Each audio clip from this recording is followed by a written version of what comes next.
Romantic movie எதுவும் பார்ப்போமா?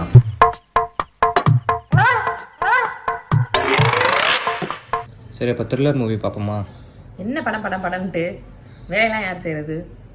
படம் பேரை ஃபஸ்ட்டு சொல்லு, அதுக்கப்புறம் அது த்ரில்லராக இல்லையான்னு சொல்கிறேன். இல்லாட்டினா இப்போ ஒரு உண்மையான ஆக்ஷன் மூவியை நீ பார்ப்ப. நீ கேட்ட மாதிரியே ஆக்ஷன் த்ரில்லரோட ZEE5 OTTல கூசை முனுசாமி வீரப்பன் ஒரு டாக்குமெண்ட் ரிலீஸ் ஆயிருக்கு. அது பார்ப்போம், சூப்பராக இருக்கும். அவரோட மூவியா? அன்றைக்கே நான் பார்த்துட்டேன் டாக்குமெண்ட்டு, வீரப்பனோடது செம்மையாக இருந்துச்சு. ஆக்சுவலி பார்த்தீங்கன்னா 90ஸ்லாம் அவரோட இமேஜ் யாருமே பார்த்தது இல்லை அவரை. அப்போ வந்து காட்டினாங்க டிவியில். அப்போ டிவியும் இல்லை, அந்த லைன்லேயே வந்து ஒரே ஒரு வீட்டில் தான் டிவி இருந்துச்சு. அதை கடை வாங்கி திண்ணையில் வச்சு நாங்கள் பார்த்தோம். அப்படி சூப்பராக இருக்கும். அதனாலே அப்போ இருந்து எனக்கு ஒரு இன்ட்ரெஸ்ட் அந்த கதை என்னன்னு பார்க்கணுன்றதுக்காண்டி. முக்கியமாக வந்து யூடியூப்பில் பார்த்தீங்கன்னா ஒவ்வொருத்தவங்களும் ஒவ்வொரு விஷயம் சொல்லியிருப்பாங்க அவரை பற்றி. ஆனால் அப்படி கிடையாது. இதில் வந்து அவர் வாயால் அவர் லைஃப் பற்றி சொல்லியிருப்பாரு. அது நல்லாயிருக்கும்.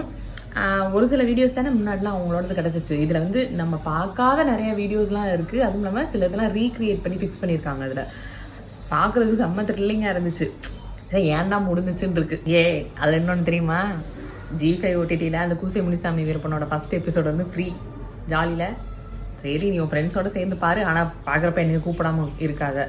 நான் மறுபடியும் பார்க்கணுன்னு ஆசைப்பட்றேன்.